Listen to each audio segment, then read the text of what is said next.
Sometimes I just wanna die, it's not nobody's fault. I get so wrapped up in my head and then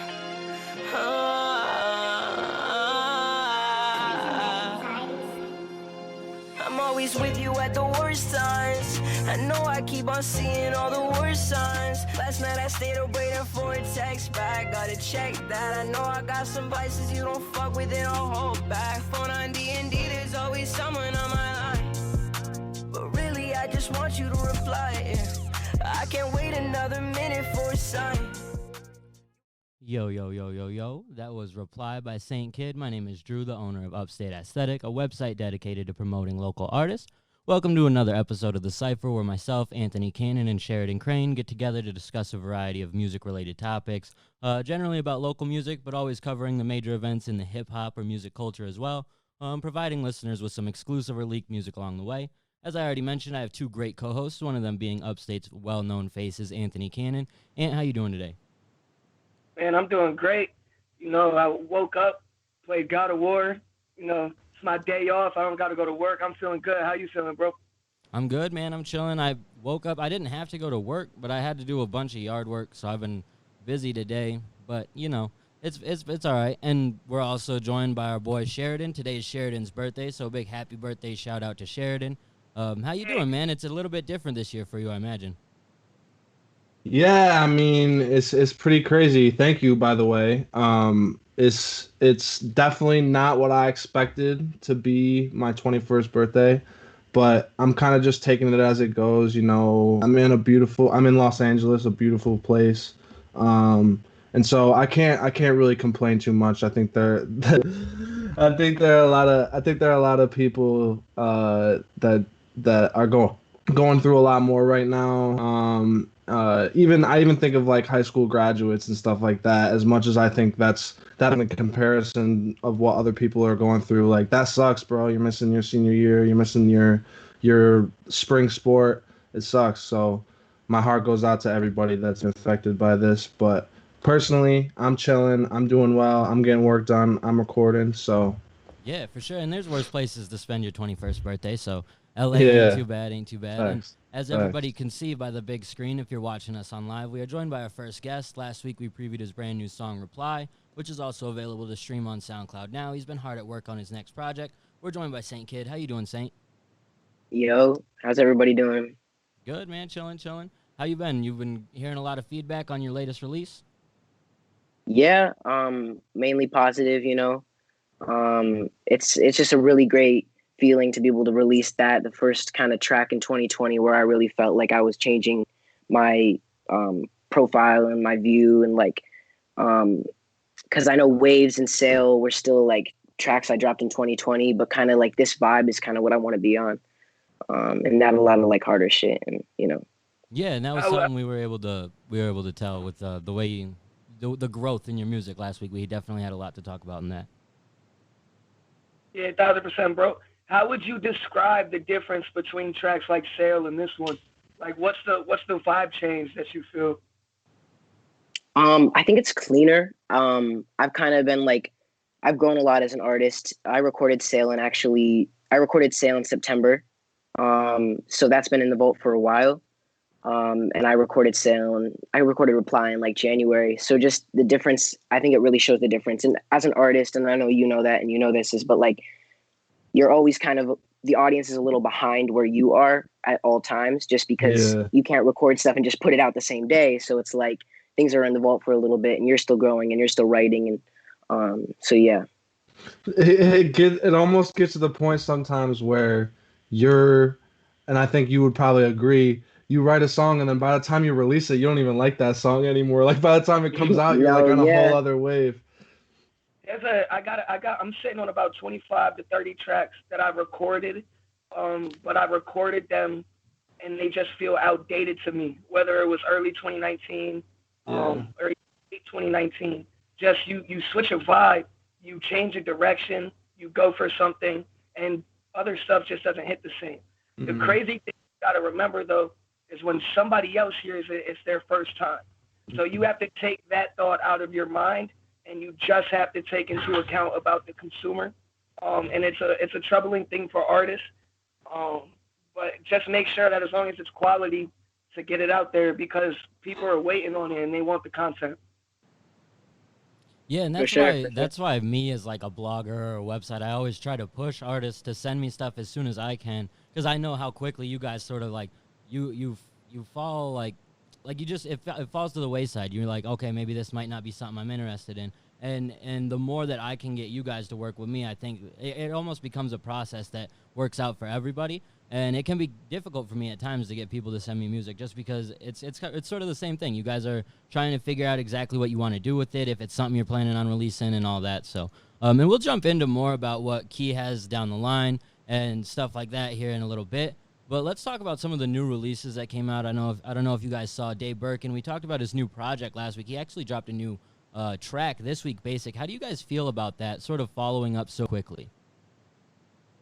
About follow it up so quickly, I think it's almost dependent on what your fan base is looking like. I think it's a genius thing, and you don't need a large fan base to do something like that. If you have people that are actually just checking in and giving feedback on your music, as long as they digested the album and are continuing to, just let the music go. You don't want the single to overshadow your project. You want to keep promoting your album and making sure that's building.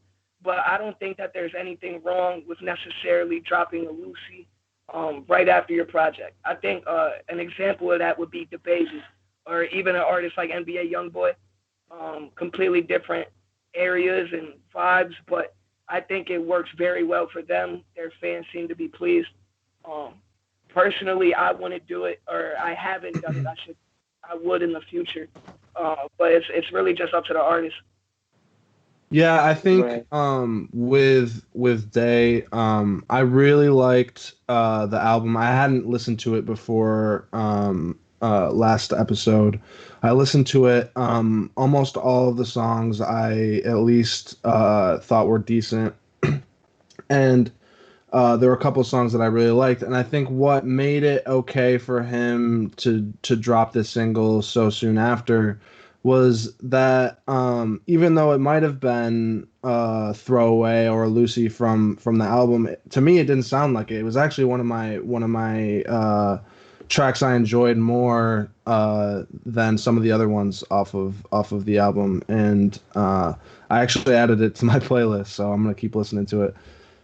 And I think that especially in this industry, there's like a constant kind of need for new material, new music.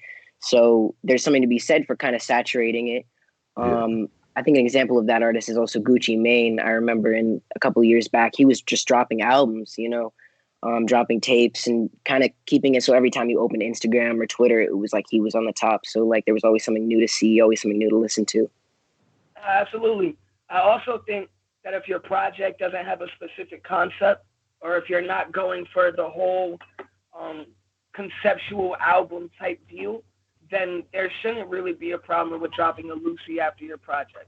I think if you have an idea or something that you're trying to stand on or represent with a specific project, you got to let it sit and you got to let people digest it on their own time. But I don't see anything wrong with the move that he made right here at all.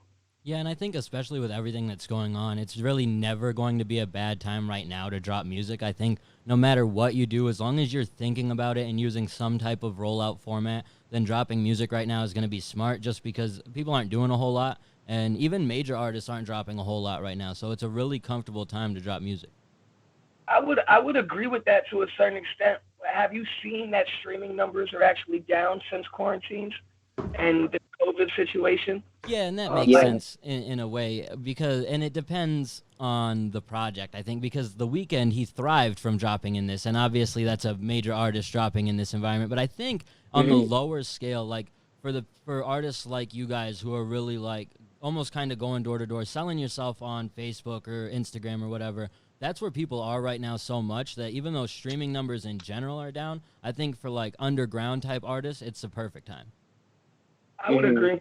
Yeah, and I think it's a time that it's gonna show, it's gonna be a little bit of Darwinism. I think we're gonna see who the real artists are and who the fakes are, because we're gonna see who doesn't drop anything, who doesn't make any moves, during this time, and we're gonna see the artists that are working their ass off, doing stuff like this, dropping music, making those connections, even if it's behind the scenes. We'll see that. It'll be apparent, and I think everyone should know that we're gonna be able to tell who's working and who's not.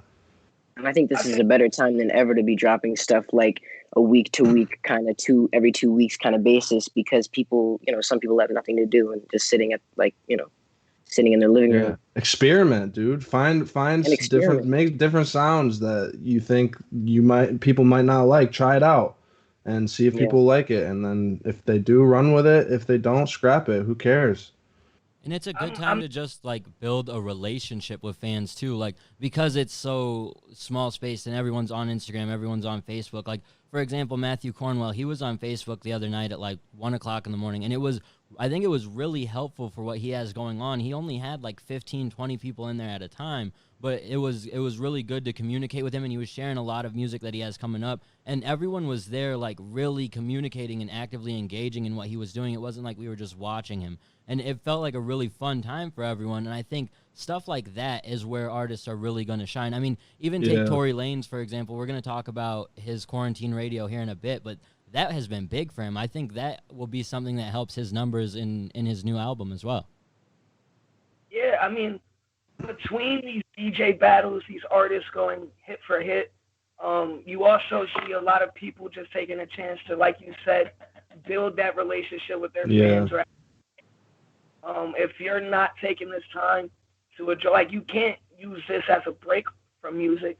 Like I take my hats off to all the artists that are still putting out content, doing cell phone videos, freestyles, challenges, recording music, dropping music. That's all dope. But I'm not gonna take away points from any artists that aren't putting out material as well, because maybe they can't get to the studio. I think all rappers should post cell phone videos at least a couple times. It's just something to put, like you're a rapper. You have to display your rapping ability. But that's not everybody's niche. You feel me? So hats off to the artists like Ty Vegas. You saw that Word in the House. That shit was crazy. Yep. So I'm looking forward. Ye Santana just dropped some crazy shit too. With Scar Studios, 𝐓𝐡𝐞 𝐂𝐲. That shit is jumping right now. It's all I see on the book. I'm not sure if you guys got a chance to check it out yet. It's really dope. But there's people that haven't missed a step. There's people that are still going to the studio, still recording music videos, all this. I'm taking a slight hiatus. I'm still hitting the studio. I'm writing more than ever. You feel me? I think we should all be taking this time to write and perfect. The releasing secondhand, I think you gotta have a strategy. But if you have the material, put it out for sure. I think this is a time if you can record, and I agree, if you can't record, then you can't record, but you can definitely be doing other things. But if you can record, this is the time to be finalizing things, getting a project done, putting it in the system, and seeing, hey, as much as I love this music right now, I want to get it out now, saying, hey, that's maybe not the smartest idea. I'm going to wait that 6 weeks that distribution tells us to wait, because that's how you're going to get on playlists. People always wonder, how do I get on playlists? How do I get on playlists? Yeah, you can pay to play a little bit, but not really. I mean, it works for a couple thousand plays, but to get on real playlists that people are listening to every day, thousands of people, you got to be putting that shit in the system super early. They literally recommend 6 weeks at minimum. And I don't always do that. No one always does that. But for an album, you should be thinking about doing that. Because it's gonna show on your streaming numbers. If you're making quality music, it's gonna show. Yeah, and Sheridan, you just dropped this week, and back-to-back weeks. Was there any type of like thought process in that? Is it just because you have the time, you're able to get in and work on stuff, so you want to release some of this stuff, or that was just the plan in general? So, I was already planning on releasing stuff, and actually, this has caused me to delay an entire album that I was going to be dropping this month, which won't be coming out this month. But it will be coming out before the end of the summer. I'll say that. But you got to be smart about stuff. You can't rush releases if it's not ready for the time that you were planning on it in your head. Then don't do it, and don't put out a bullshit release date if you can't meet it. I used to do that, and everyone was like, "Where the fuck's your music, dude?" And I'd be like, "This and this and this." Nobody cares. Nobody cares. Get it out when you say you get it out. That's something that I was a victim of earlier in my career, whether that be dropping music, promising a feature or a concert. Like certain events, do not, as an artist, say anything that is not true, because your credibility and your word is everything. As soon as you lose, people discount or discredit you any chance that they get, and it'll be impossible to gain the trust back of whatever supporters feel like you lost it. So that's actually a great point, Sheridan. Me and Kai have been working on a lot of things. We have a lot of things in the vault, and just like you said, we're planning a big drop for April. We were planning a big drop for June, July. You feel me? But all summer, circumstances, I'm not willing to drop on deaf ears. I'm not willing to drop a non-finished project just because of what's going on. So if that means that you guys have to wait another 4 to 6 months to hear what I got, then I don't really care, because I know that I'll be continuing to put out content. You feel me? Yeah. You guys don't drop anything you don't fully believe is your 100% best, because people will not take you serious. And if you're slacking, people know that it's not your best work. You drop something that's subpar, it doesn't always have to be your best work. But if you drop something that's really worse than your average, it's going to be out against you, bro.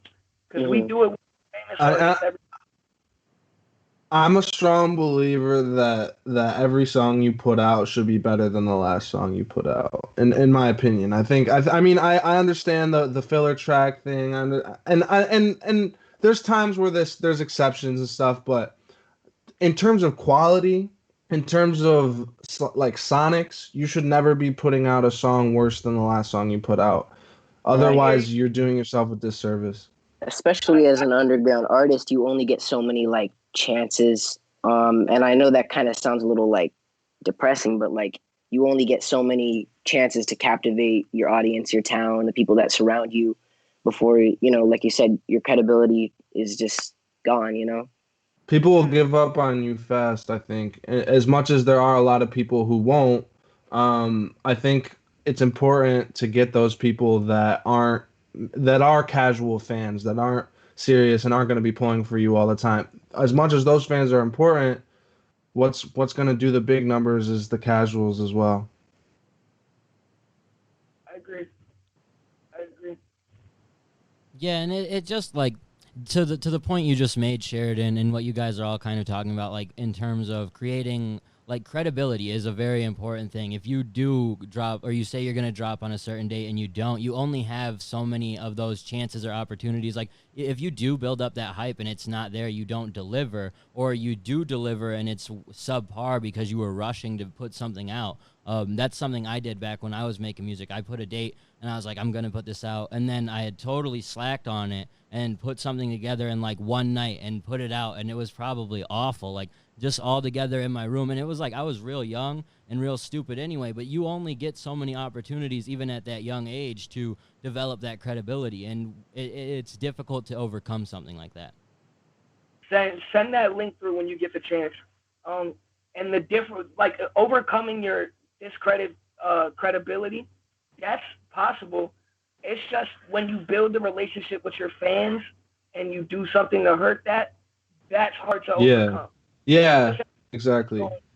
Getting new fans, if that's the case, because there's 7 billion people in the world and all of them are a potential fan. But when you fuck up your name in your city, it's your job to go to another city and build that up. You feel me? Yeah. You could comfort of your home. You don't have to move or anything, but you can't lose your hometown's trust unless you're a promo expert. Yeah, and I totally agree with that, and I think that's the biggest thing is don't move backwards. You can put out music that's not very good, as long as it gets better the next time and the next time and the next time. You just got to keep getting better. Put it out so you know what people think of it and you can get feedback. And if you want to take it down later, that's fine. But I mean, I wouldn't, at least not right now. Um, but I think putting out music and getting ears on it and getting those opinions and feedback and stuff is really important because I think a lot of people will sit on music for a long time. They're like, oh, it's not good enough. I gotta change this. I gotta change this. It's like, are you ever gonna put it out? Um, and like I agree, like you should be a perfectionist. You should be making your music as good as it can be, but that should be a growth type thing where you start your first song should not be better than your fifth song, basically, is what I'm saying. If your first song's trash, that's okay, but your fifth song shouldn't be trash. Yeah, and I feel like I kind of I recently took down a lot of stuff off of my like Apple Music and Spotify because I felt like the first song I dropped, a lot of people kept going back to that, and I was like, no, like listen to the new stuff. And I feel like a lot of people kind of got into the older stuff, and I kind of wanted just a fresh start. These past few months, everything forward. I mean, bro, there's people that, so for an example, and I don't mean to call anybody out because this isn't a bad thing. I'm just using an example. Meech Booker, bro, first song that he ever dropped, Suicide, solo, I should say. First solo song that he ever dropped. Shit blew up. I think it's sitting on 25, maybe 30K right now on SoundCloud. And it's a different style for the most part than anything he's dropping today. There's most people would say, myself included, Meech has only gotten better, but his first song has the most views. I guess Blur, we just passed it, but this song is sitting there and people still go back to his first song, because it's just sonically different. I don't think you really have to put out better music every single time, but I think you as an artist should be better every single time, Yeah. and it should be noticeable on the track. Yeah. Feel me? And yeah, Preferences. What hits for somebody may not hit for the other. Yeah. But I think I agree with you to a certain extent, Sheridan. I just wanted to make that point clear. Yeah, no, I that is what I agree with that. You worded it a little better than me. I think it's impossible to make a better song than the last song every time.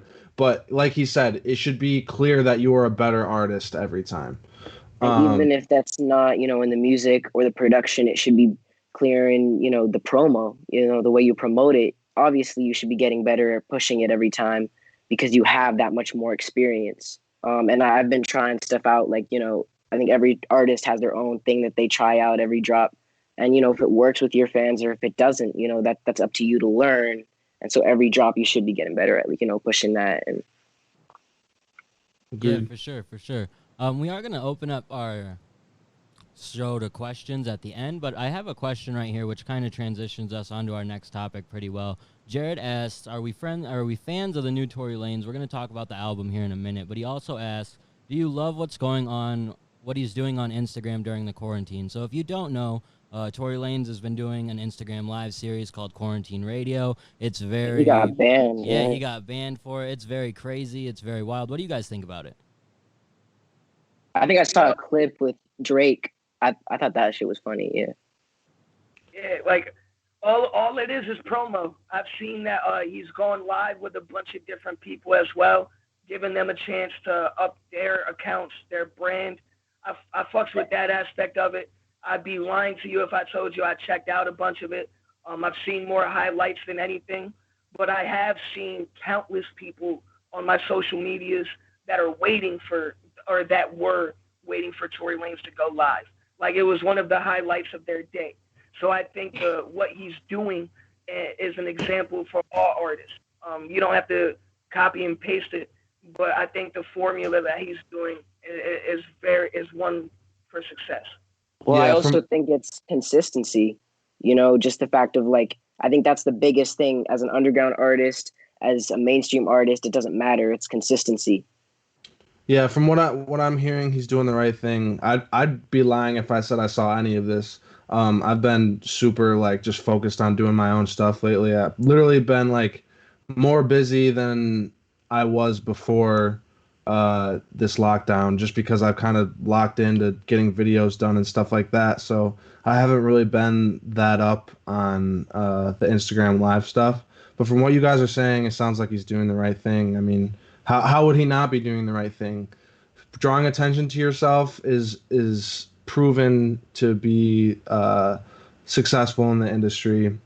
For even if it's bad, I mean, obviously to the extreme, like 6ix9ine, that's a different story. But it worked for him for a while. Still trying but- to make it work. Yeah, I mean, and I think it will, but I mean, I wouldn't want to go to jail for months just to be famous personally, but that's me. Yeah, and I it's mean- interesting with Tory because I've caught, like, sort of like Anthony, just clips. I haven't really tuned into the actual live session, but what has really benefited him the most has been bringing in artists like Chris Brown, Drake, maybe artists Yeah. you might even consider above him, but for their artists to see that he has that relationship with them, and for his fans to see that he has the relationship with these artists, like, it's a big deal for him, and that can be very beneficial for him in the long run. And I think it's going to tell with his album sales. I think it's going to bump up his number no matter what compared to last time, whatever his last project did. But it's just, he's been on a roll anyway, so it's really hard to say for sure. Yeah. But the whole thing on Instagram Live was great, and almost getting banned was just as good because now he got a whole bunch of more attention for being too crazy.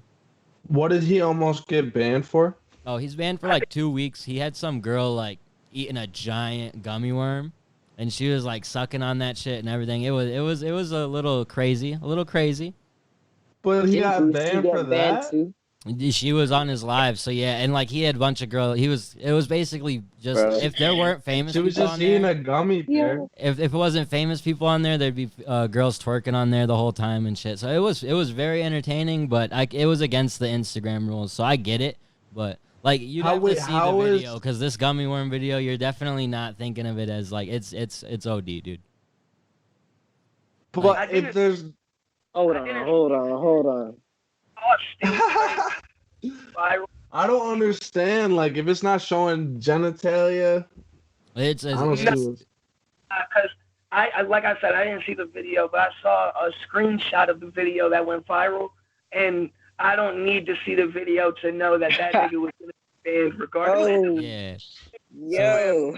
He just went a little crazy with it, and it makes sense. Getting Okay, banned, now I but- have to look it up because, like, I can't imagine it being that bad. Oh, it's pretty bad. You want to bro. just... So it's crazy. Oh, wow.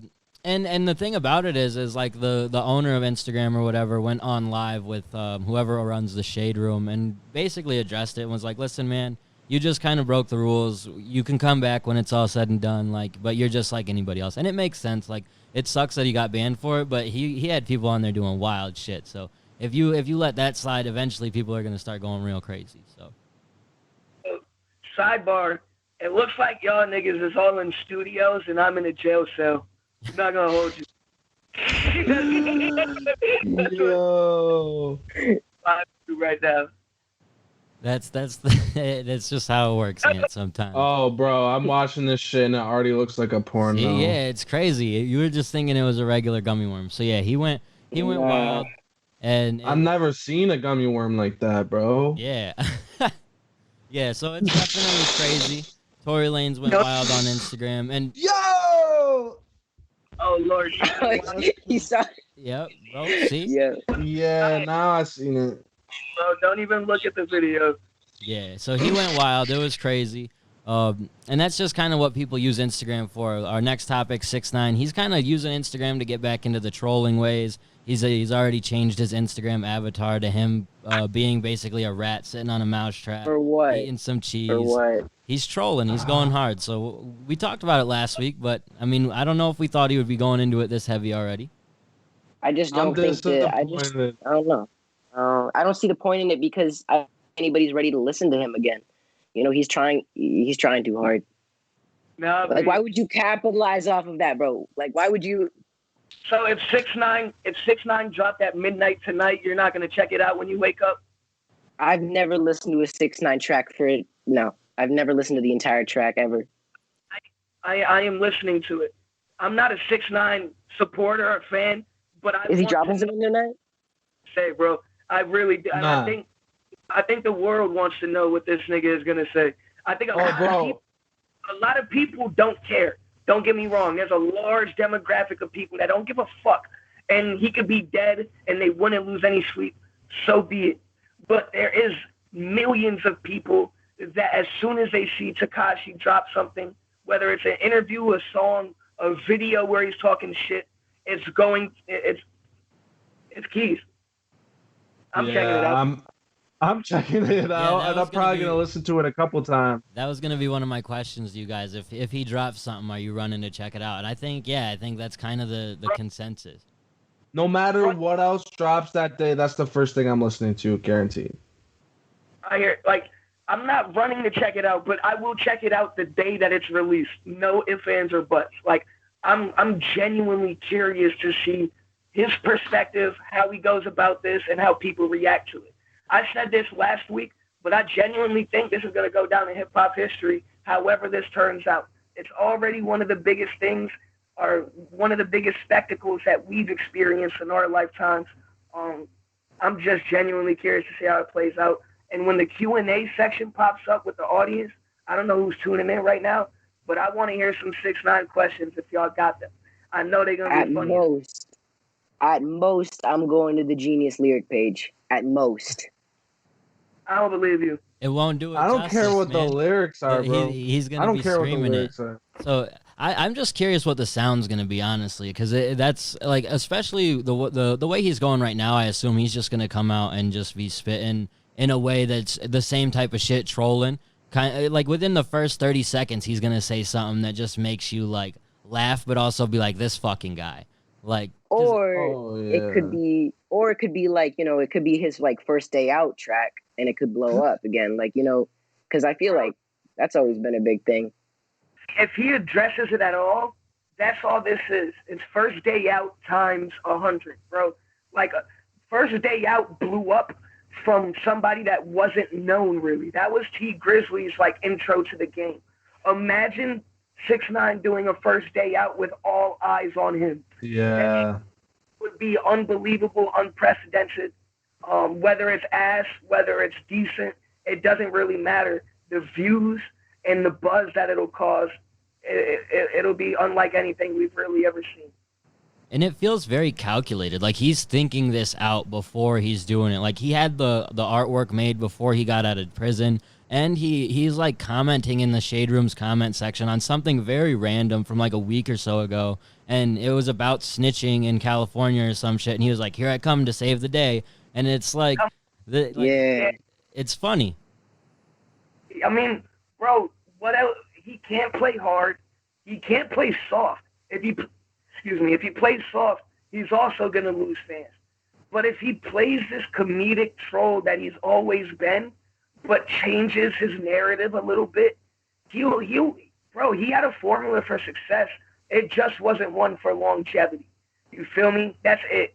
Whatever he does, with how he goes about it, it's going to be in the public's eye. That's really it. If he takes on the persona he's always been, he's going to be talked about exactly the same. Yeah, I agree. And I think people are gonna forget. I think people have a short memory. I don't think everyone. I don't think not the old heads. Not the old heads, not the people who already, like, the people who hate him won't, but the people who are, like, just hating him for, like, because everyone hates him, they'll forget, and they'll listen again, and they'll like 6ix9ine again. I have no doubt in my mind. And there are still millions and millions and millions of people that have no idea who 6ix9ine is. You feel me? He has a chance to touch for the first time. And good music is good music. If he drops good music, he will be able to get new fans, even captivate some old ones. Okay, so do you think he's? You know how I feel about this. Do you think he has dropped good music in the past? Yeah, I was never one of the people that thought 6ix9ine was trash as an artist, as people said he was. But I knew about Tekashi when he was with 𝐓𝐡𝐞 𝐂𝐲𝐩. Before he was like when he was videos with people with hooks in their bodies and shit. Yeah. You feel me? So I was never one of the people that thought his music was garbage. This was during the time when my sound, what I liked, started changing. I didn't just like bars at this point. My music taste grew and expanded. My only criticisms about Tekashi were that he was never who he was claiming to be. But I also put accountability in the consumer, because why did you ever think he was who he was portraying himself? Yeah. Old heads that are pissed off about Tekashi, they have morals and shit, but they forget that street rules don't apply for non-street niggas. Just because he claimed to be a blood does not mean he was ever some sort of street nigga. His credibility gets taken away. We can banish him to the forest over there, but he was never supposed to abide by the rules that a lot of people would have if they were in this situation. Yeah, like, bro, I mean, I'm a fan. And the majority of people that tell you they wouldn't have are lying to you. But there's for in that, like, they tried to kill homie. Like, me and my dad were talking about this. Like, I know, and he does as well, there's a lot of people that he's known his whole entire life that are some of the realest niggas that he's ever met. If they were in Tekashi's position, they would have snitched too. The loyalty was broken before Tekashi. That's what I've always said. That he had his driver wearing wires and snitching. He had people putting hits on him. Like, that's, to me, he has a child. Like, I'm not saying he should have snitched or he shouldn't have snitched. I'm just saying I understand it, and I don't think people are considering the whole story when they're like, oh, fuck him, he's a rat. I think you made your bed, you gotta lie in it. You feel me? But I never thought he was going to. Yeah, no, I agree. I'm a fan. You know, I'm a fan, but I never thought like, oh, Tekashi's like actually hard. Like he's like even when he was in shit with Chief Keef, I was like, this dude, bro, like he's crazy. We did pay somebody to shoot at Chief Keef, and if they would have hit that nigga, he could have been dead right now. Like but bro, they didn't. I feel like he didn't even pay him to kill him. I feel like he paid him to shoot at him. That doesn't matter. Bullets don't have names. He could have killed a bystander. He could have hit Chief Keef. He could have killed Chief Keef. You feel me? 6ix9ine is not innocent in this. You feel me? I'm not saying that. I know you're not. I'm just saying he deserved to do time. He was never one of these real code-abiding street niggas. I agree. And it's just confusing why even some of the old heads think that he needs to own to the rules of that, but still knew even back then no one was. Even those guys were like, he's not real. He's not really with the shits. But okay, you knew that back then. You all knew what the outcome was going to be. The outcome was what everyone thought was going to happen was he was going to die. But because he didn't die and it went the other way, people are mad at him. Yeah, and he's going to have criticism the rest of his life. There's no way around it. But I do think he has enough going for him to still have a successful career no matter what. As long as he does not get killed. Like, that, it sounds crazy, but that is really the one thing standing in his way of another career ahead of him right now. Yeah. Yeah, but it also kind of depends how you just define like successful career in terms of like, I think he's not a lot of people are going to accept him right now, or even in a year. I don't think he could have won in that scenario, but even walking out, he still has like guns pointed at him. You know, like a lot of people don't like him. But bro, so like people your age, like I know you don't like him, but you don't think people your age are gonna start listening to him again? Like people you go to high school with? I don't really think he's relevant in my high school. I never really heard buzz about him in the hall. Really? But I don't know. That could just be me, my circle. Maybe not in IHS. I know when I was in IHS, Tekashi was talked about a little bit, you feel me? And that was 4 years ago. He was around 4 years ago. Yeah, he was doing shit with 𝐓𝐡𝐞 and bro, that was what he was talking about, hooks in people's body. Like that was like when he was screaming, bro. Like it wasn't no catchy shit, bro. It was like some horrorcore. And people like really know about. You feel me? Yeah. Like the song that Tekashi blew up for, if I'm thinking correctly, was Trippie Redd Poles. Polls, yeah. Yep. That dropped. I listened to it every day. Like Yeah. I didn't know nothing of this kid. You feel me? Then the rape rumors came around, the sexual assault accusations, all this shit happened. He got clouded. But think about everything he's went through so far. Do you really think this is going to put the nail in his coffin? Well, like he's always have something else to fall back on. Yeah. If like despite something violent or his life being in danger. You feel me? That's the only thing he has to worry about. People, like Sheridan said, have short memories. I don't think they're ever going to forget this. But if you're not a hip hop purist, if you're not somebody that lives by hip hop, then I don't really think that you're too worried about how this played out. Yeah, that's what I meant. Is like the old heads and like the people who really are into the hip hop culture and shit. They're obviously not gonna forget. But the people that are casuals and the people that are like that just see everybody saying fuck 6ix9ine, so they're saying fuck 6ix9ine. Those people are gonna forget, and those people are gonna listen to 6ix9ine. Well, and Anthony brings up a good point that I had almost totally forgotten about. He had rape allegations on him for a long time, charges on him that I'm not even sure what the end result ended up being because of all this other shit he got into. But he was dealing with all this, and his fan base didn't dwindle. It kept getting bigger. And in a way, trading being labeled as a rapist for being labeled as a rat is almost a step up. Like, you don't want to be known as a rapist, so. Like, people, you go to prison, and if you have and granted, he went to prison and didn't get killed, but you go to prison and you got some sexual assault, rape, any type of those charges, the likelihood of you getting attacked or something bad happening to you in prison increases astronomically. You feel me? That's the same with the consumer base in hip-hop. If you have horrible allegations around you, R. Kelly, people fall back from you. It'll ruin your career once it's proven. If he bounced back through people that really, like, he did not rape anybody, but if you listen to it, like, people genuinely thought he raped a 14-year-old girl and still listen to his music. They did not care. You feel me? I don't think this will be enough to put the nail in his coffin.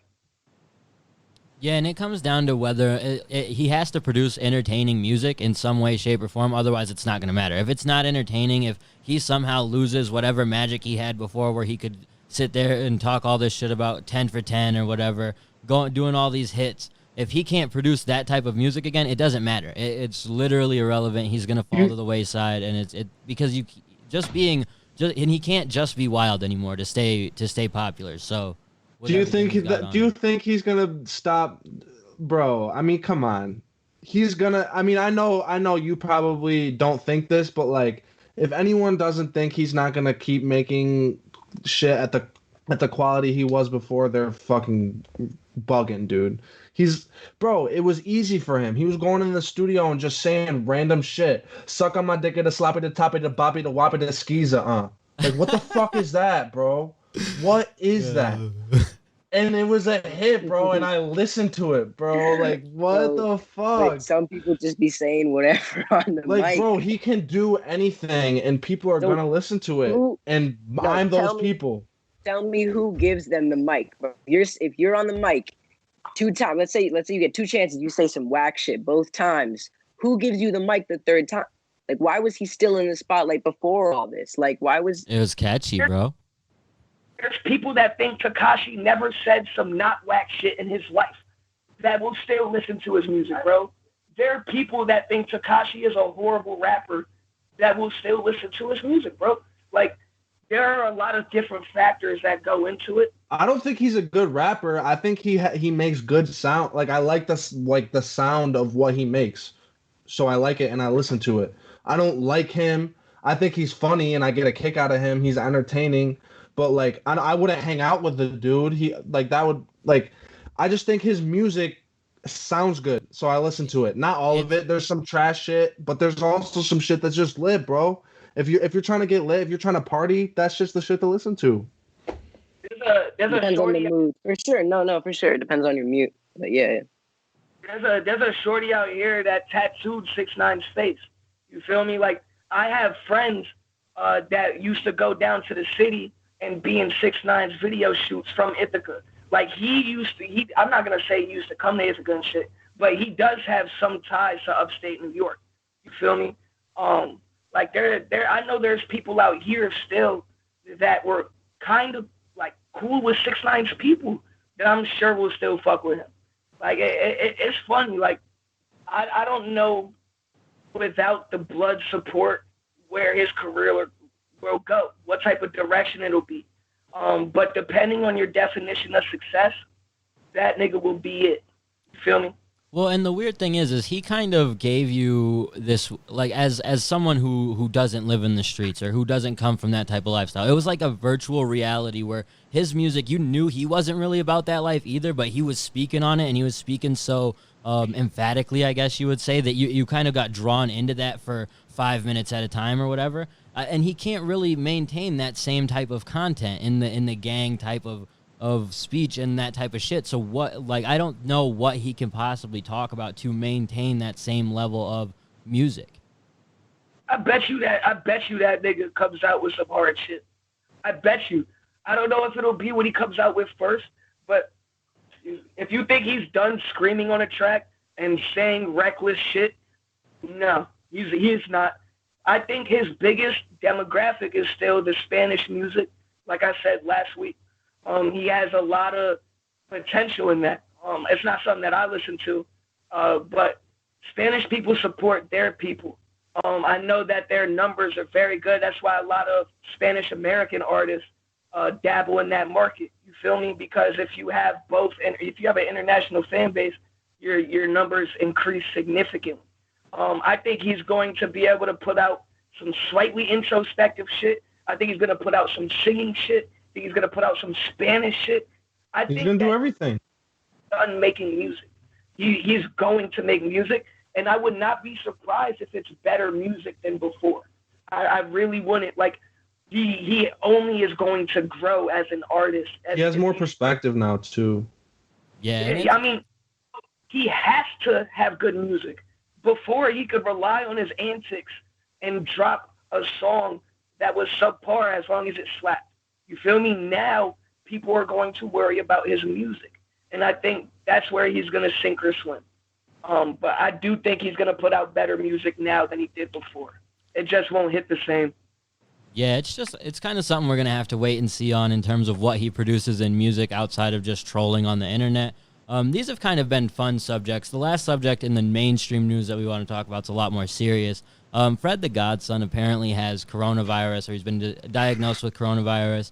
And it wasn't as bad a couple of days ago, but apparently within the last couple of days, they've talked about how things are more serious.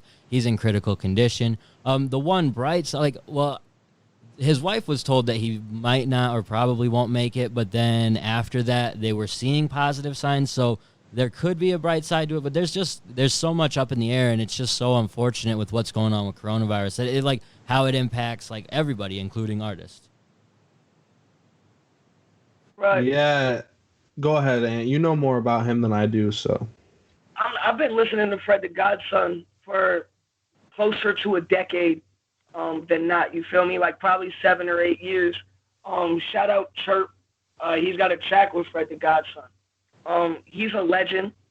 He's somebody that when I heard that he had it, I'm not gonna say he's not in my top 5. He's not my favorite rapper or anything, but I was deeply hurt.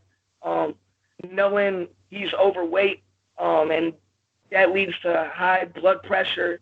I don't know if he has diabetes or anything, but I do know that he's probably a high risk category. He is. So my thought was he's one of the older heads. He's probably mid-30s. I didn't know the likeliness of what was going on. The first article that I read did not say he was likely to die, and then it turned to he's likely to die. So that would be a major loss for the hip-hop community. If anybody's listening, I would advise you to listen to Fred the Godson. Me too. Whether he makes it or whether he goes, it doesn't matter. You should give him his roses while he's here, because he's been spazzing in the game for almost 2 decades, maybe 2 decades. If you don't know where to start, go to his Flex freestyle. Roy went to Flex and made a song, and the bars are just unbelievable. Punchline for punchline, he's one of the best rappers ever that I've ever heard, I should say, personally. It would deeply affect hip-hop. And he's not the only one with it. I'm pretty sure Scarface has it. There's a lot of New York artists, because obviously it being a hub of, like, it being very big in New York, a lot of these lower name New York artists who are kind of in the streets and still kind of living their day-to-day life throughout New York the same as anybody else, you see how it's impacting them. It's like, holy shit.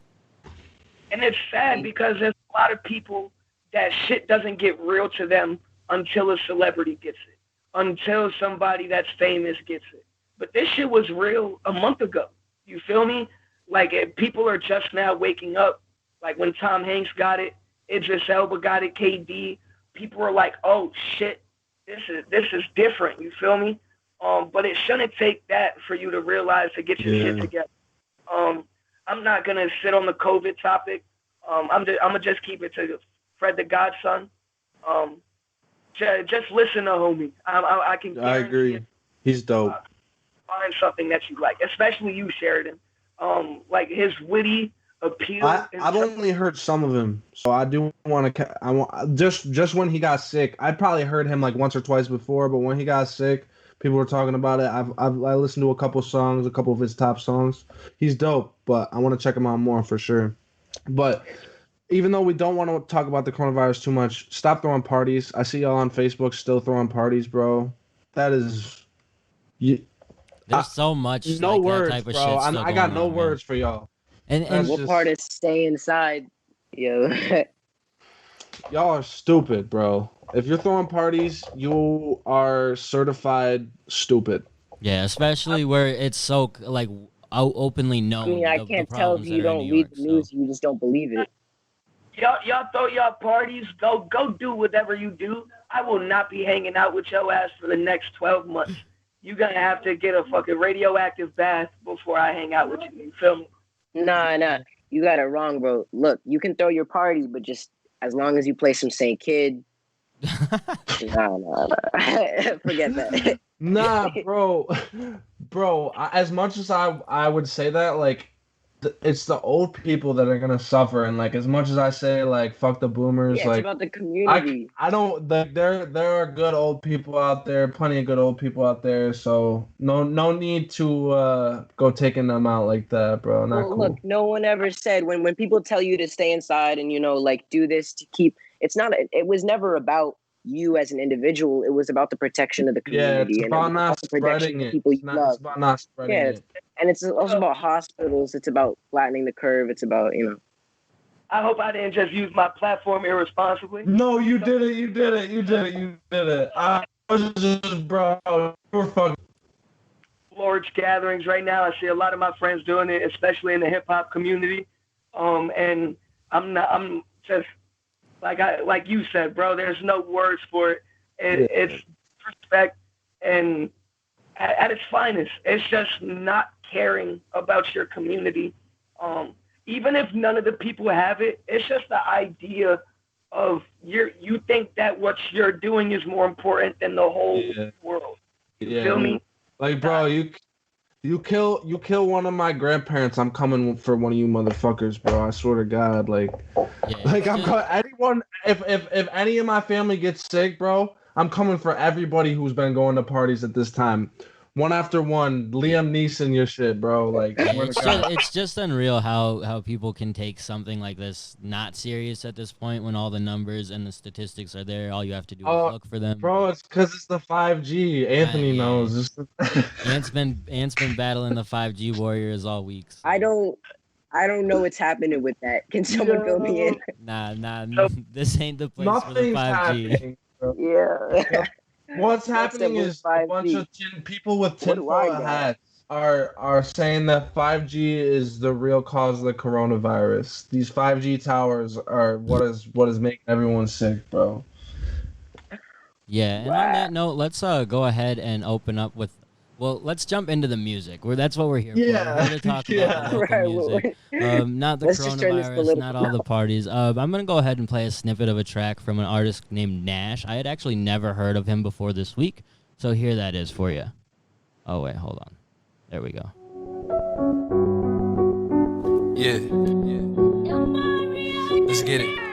I got a lot on my mind, I give it all to the grind. And shout out to them lame niggas, they falling behind. I started up some new shit, I hope they ready this time. Cause even if you block the sun, you couldn't stop my shine. It's hard to stop, they see the way these niggas on the rise. Got it on my own and now this money changing all the vibes. It's popping out the side of my pockets, I know they watching. You either run the streets or get a job, your only option. With me, I feel like Shakespeare when I be writing. Every time I see a bitch, she be down for excitement. Swerving the bins, but my ties never popping. All this cash in these flows, so these hoes wanna know about them. Yeah, shout out to Olivia, she get my heart. I be rolling through And that's Nash.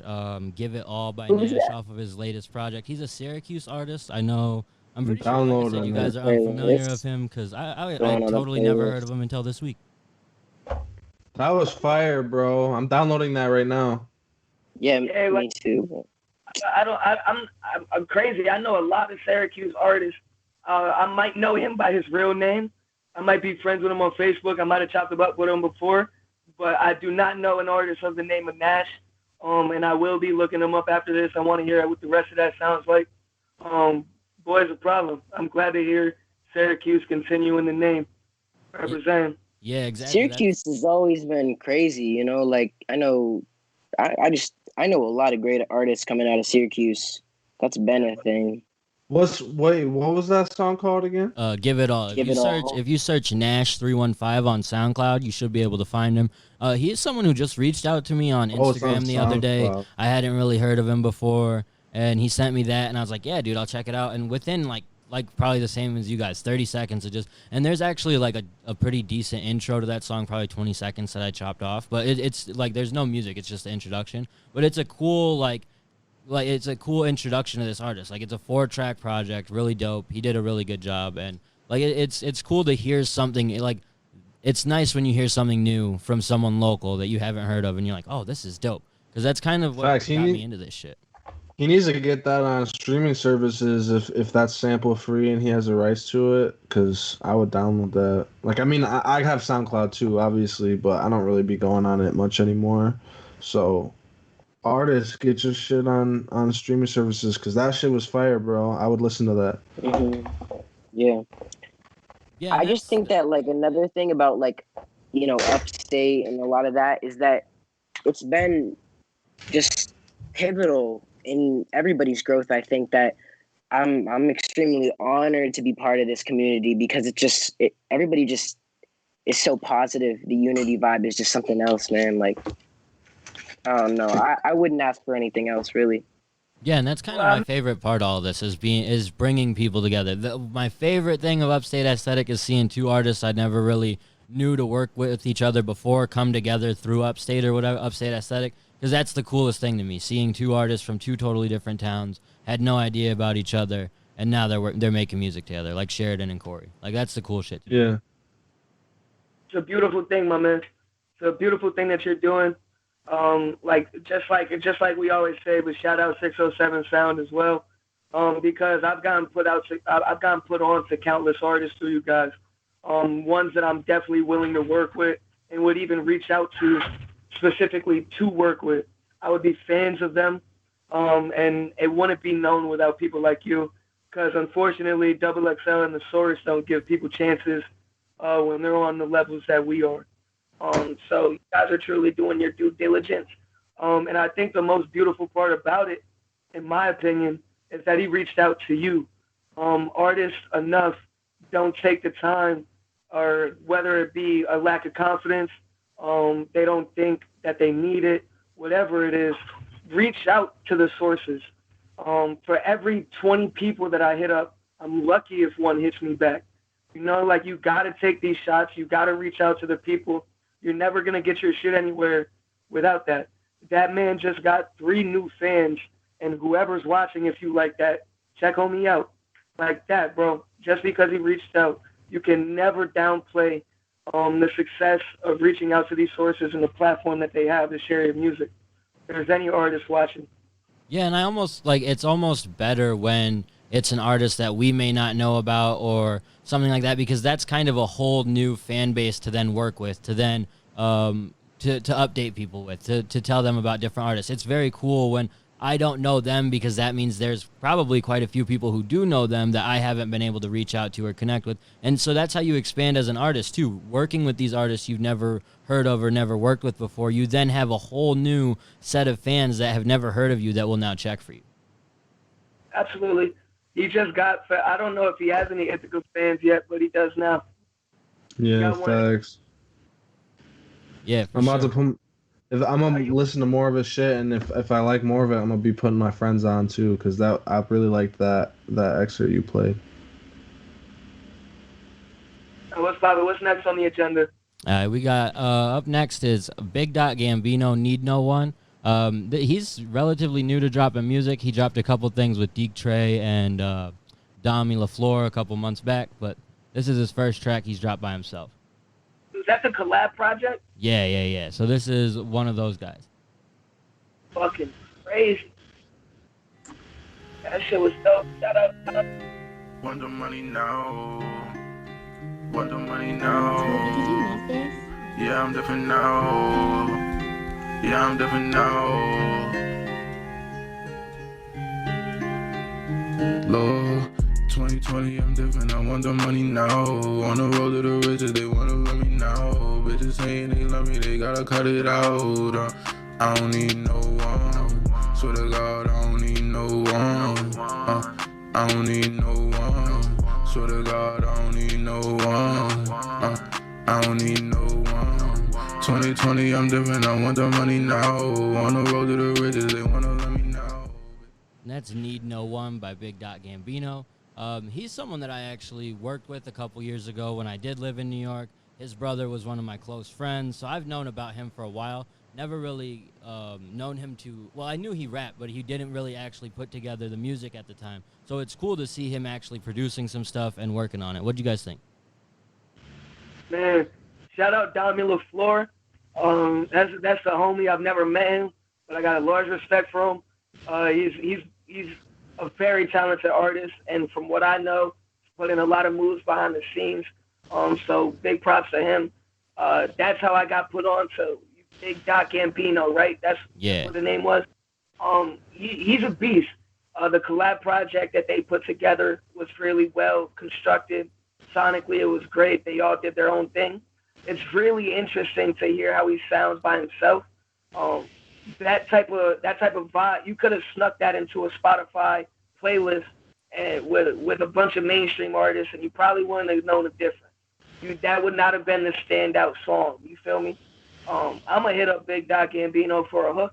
I don't know about you guys. Yeah, and he's the homie. Like, it's cool to see, like I said, him really start coming into his own. It's funny, when I listened to that collab project, I was listening to one of the songs quite a few times because I was really fucking with it, and I didn't know who the guy at the end of it was. I was like, I don't know who 𝐵𝐷 is. And then it turns out it was the dude I worked with, and I was like, yo, you've been fucking doing this, and I didn't even know. Like, so I want to work with him and start helping him promote what he's got going on, because it's dope, and it's on Spotify. So if you liked what you heard, that's 𝐵𝐷, Need No One. He's definitely one to check out and keep an eye on, because like he's just getting into this. Nah, he's dope. He's dope for real. And up next, we got another Syracuse artist, and I know you're somewhat familiar with him. We've got 𝐓𝐡𝐞. He sent me this track, Super High. It's unreleased right now, so we've got a preview on that. He's dropping that on 420. Keep an eye out for that. We'll get you guys' thoughts on it.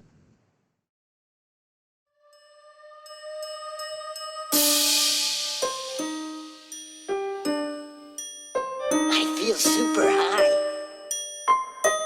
Yeah, I'm feeling super high. Yeah, I'm feeling super high, smoking backwards to the face. I smoke with the finger size, I'm on a rocket ship to space. It's hard to open up my eyes, I'm like a Syracuse chief. I got a whole lot of hits, I wrote 100,000 leads. Yeah, I'm feeling super high, smoking backwards to the face. I smoke with the finger size, I'm on a rocket ship to space. It's hard to open up my eyes, I'm like a Syracuse chief. I got a whole lot of hits, I wrote 100,000 leads. I'm feeling super high. Yeah, I'm feeling super high. Super high. Yeah, I'm feeling super high. smacked, I can't keep focused no more. I got the munchies, I'm hungry, I need McDonald's to go. I got my backwards, got my bongs, I got my bubbles and bowls. I'm about to smoke until the morning, I said fuck the patrol. Don't even try. And so that's a snippet of Super High by 𝐓𝐿 featuring Sean Magg, set to drop on 420. What'd you guys think? That's my kind of shit right there. I like that a lot. I'll be downloading that when it comes out. That McDonald's to go line, that's official as fuck, yeah. And I like how he slid in the Syracuse Chiefs, even though I don't think the Syracuse Chiefs anymore. But like that was a really dope song. It was a vibe switch from what I know of 𝐓𝐿. Shout out to 𝐓𝐿. I got the chance to perform with him in Syracuse one time. Dope dude. The chorus gave me some like fucking Denzel Curry Southern rap vibes, and then and I got a taste like Chris Webby, you know, just some witty smoke rap. Like that was a dope combination. I'm interested to see where the song goes. I think it's really dope he chose 420 to release that. I think that's gonna make his streams go up, if anything. I'll be checking out the song when it drops. He's a very versatile artist.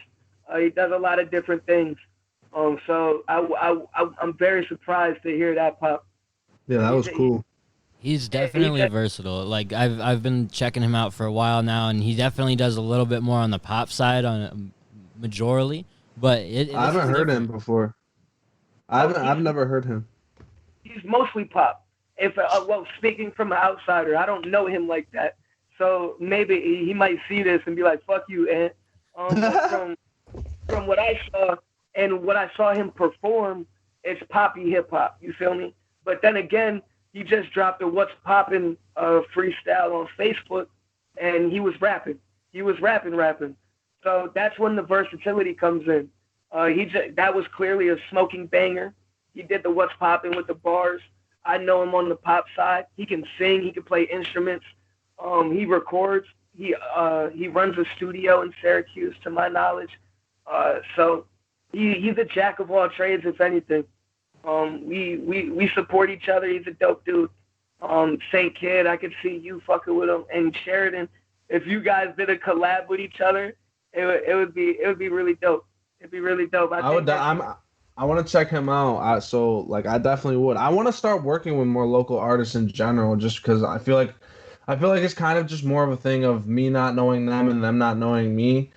But every time we do this, I hear a new artist and I'm like, holy shit, bro! Like I feel like we would sound really great on a song together.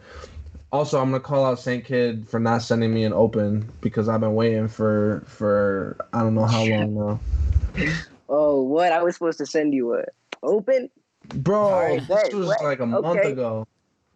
Yeah, but shout out to 𝐓𝐿 for sure for this track. He reached out to me to preview it, listen to it, put it on here for a minute, give people a taste of it. And that's the smart thing to do, I feel like. I think that utilizing any platform, and that's not just to pat myself on the back, utilizing any platform that's willing to showcase your music right now and give it to a different audience and build up anticipation for what you're going to drop is very smart. That I don't see it enough, building up anticipation for a drop. I like, as a music fan, a diehard music fan, I like being excited for a project to drop. I like waiting for it to finally come out. And that doesn't happen enough in Upstate. So shout out to him for reaching out and doing that. Facts. And that's like, I mean, think about Astro World, bro. Why do you think that was so successful? You think it was just because Travis Scott was growing? Nah, I mean, yeah, that was a lot of it, but he hyped that shit up for over a year, bro. Astro World. Everyone's like, Astro World. He did the whole park thing. Yeah, he did the whole park thing. He built like imagine doing an album drop and making a theme park. Coin right on the other side, bro. You can do it like Travis Scott did successfully and build up anticipation, or you can do it like Joyner Lucas did and drag it out for 3 years and ruin all the hype as soon as you drop it. You feel me? Well, that's the difference between 3 years and 1 year. And actually, like, bro, at the end of the day, like 3 years, there's no way that anyone's gonna wait that long for you to actually drop something. But I mean, bro, look, I mean, you gotta be literally, even Jay Electronica, bro, he dropped, bro, people waited 10 years for that, bro. And then he drops a collab with Jay-Z, and Bro, I mean, I loved it. I'm not a huge Jay-Z fan. Like, Jay-Z's great. Like, I'm just saying, like, personally, I don't listen to Jay-Z a lot. I was so excited for this Jay Electronica album. Where I'm like, damn, like, every song has Jay-Z on it. I still loved it. I loved all of what Jay-Z did. But I was like, damn, I really thought I was going to get a full-length Jay Electronica album at some point. I guess it was too good to be true. There were people that knew like, oh, no, it was never going to happen like that. But... This isn't he drops. I think that this is leading up to something. I don't think he would have dropped it the way he did if it's not. But then again, he's literally like, I can't speak for Jay Electronica. Maybe he's never dropping anything again, and this was his end all be all. But I think that this will lead up to something else. And I'm not like everyone else. I've really enjoyed the project. Me too. I was a fan of the gritty sounds, the somewhat low quality mixing, or I guess not even, just like the non-standard for today. You feel me? Mm-hmm. Jay-Z was in a whole different bag. I'm not trying to stay on Jay Elect for too long, but I really love the album. There's a couple songs on there. Me too. I really love the album too. I just was hoping for more Jay Electronica. I think there's also something to be said about the kind of time, like, you know, dropping some in 3 years in between. Like, you got to stay in the spotlight, you know, like that's another thing about consistency. It's another thing about keeping your release dates, like keeping honest with your fans, not losing your credibility, but it's about staying in the spotlight. And, you know, not like too saturated, but, you know, staying in the spotlight is always good. You know, it can't be bad for your name. And I think what he said on the album was that he was going for a Grammy on his first album. So I think that makes sense. Like I think Jay-Z adds to that, and I think he still has a chance. Like maybe he'll probably get nominated for Album of the Year. I could see it. Well, when was Kendrick's last project? I mean, Kendrick waits. You know, J. Cole waits. My hot take, I don't think Kendrick drops till 2021. I wouldn't be surprised. I wouldn't be surprised if Lil Uzi like teased Eternal to Take for, I don't know, like. I thought it was 𝐓𝐡𝐞, but Jay. Oh really? like the chips? No, so everyone told me it was Eternal to Take when I would call it 𝐓𝐡𝐞, and then he said it on a song. On a song it says Eternal to Take. Yeah, in Fuse Style Shuffle, yeah. Or foot style. I'm just gonna pronounce everything now we're gonna wrong. pronounce I know what's going on. We're all over the place here, but what got us to this point was talking about hyping up music. 𝐓𝐡𝐞 reached out, built up some hype with his song. I got shout out 𝐓𝐡𝐞, that was dope. Yeah, shout out to 𝐓𝐡𝐞. 𝐸 another local artist who reached out to me. He's got a project he's planning on dropping soon. And he sent me that, and he sent me a track to preview off of it. So we've got Need Somebody. That's an unreleased preview. It's coming up in the next couple weeks.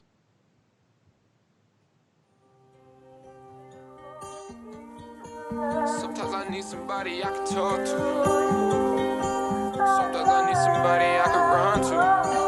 Boy, 50. Sometimes I need somebody I can talk to. Sometimes I need somebody I can run to. Sometimes I need somebody just to have somebody, cause I'm lonely ever since I lost you. Sometimes I need somebody by my side. I never had nobody down to ride. Every time it's like somebody lies. Sometimes I need somebody.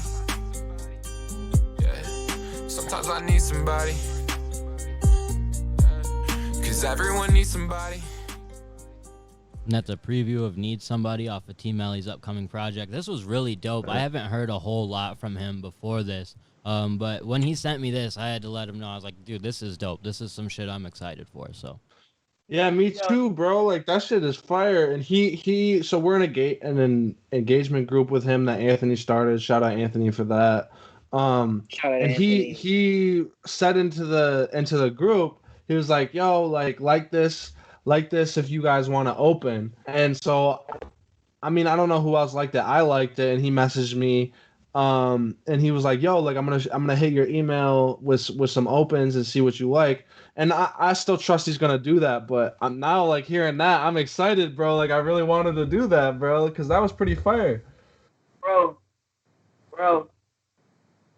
Shout out 𝐸, bro. 𝐸 is one of the most underrated, underappreciated artists in this fucking area. Thanks. I I had a concert that I was throwing with Kai. We were going to have a week from today. A week from today, we were supposed to, yeah. But that's besides the point. 𝐓𝐡𝐞 𝐂𝐲𝐩 was supposed to open up that concert. Me and 𝐓𝐡𝐞 𝐂𝐲𝐩 soon enough are about to have enough songs for a collab tape if we want to. We've been working with each other. He can fucking rap, like really, really rap, and then he can sing. He can make pop music if he wanted to. He can make sad boy shit. He can make hood shit. He can really do anything he wants. I think that when he gets some steam behind him and really gets like a proper core fan base, bro, he could be something. He could really, like, Sheridan, if you about to get the track with him, now's the time, because this dude could be charging for features in the next couple years a hefty price.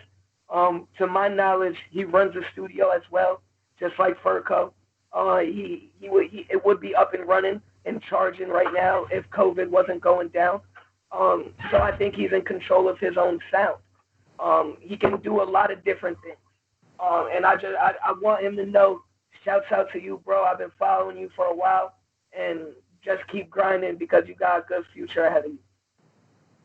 Yeah, bro, and a quality project like this is something that can really feed into that and feed into that growth. So it was cool to get this, and I really appreciate artists like him taking the time to reach out to me, collaborate on promoting what they've got. Same with 𝐓𝐡, same with so many different artists who have been sort of doing it more consistently with the Cypher. Maybe it's just coronavirus giving people more time to reach out. Whatever it is, it's good that people are utilizing this time to work together in a way that we can promote what's going on and what's up next. So I do appreciate him sending that so we can preview it.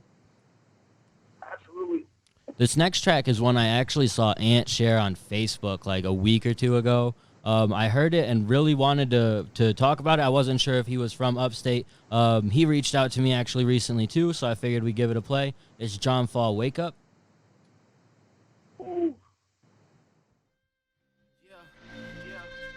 2020 vision, you know I'm coming hard all year. Can't stop me, can't even slow me down, baby.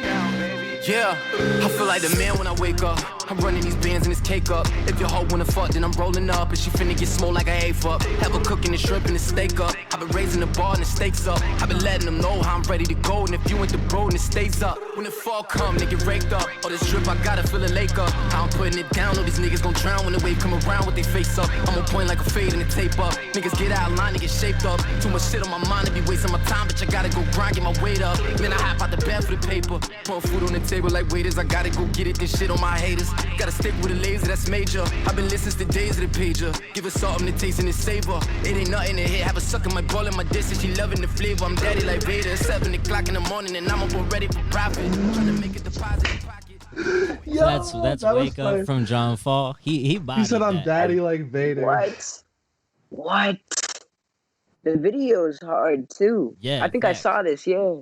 I wasn't too familiar with him beforehand either. It was something, like I said, just came across my timeline thanks to Ant, and it was entertaining, man. Oh my god! Yeah, I hadn't heard that. That's dope. I really like that. Bro, he's amazing. He's absolutely amazing. He's a vet. He's been doing this for a while. Shouts out to John Fall. We haven't been in touch like we should be. I'm not gonna front like I'm close with homie at all. But I've known about him for a while. We have a lot of mutual friends. He's always had a very, very crazy rapping ability. It was refreshing to see that. I haven't seen him drop something in a while. Maybe he's been active, but it just hasn't came across my timeline in a long time. So when I saw that, it was crazy because he obviously didn't miss a beat.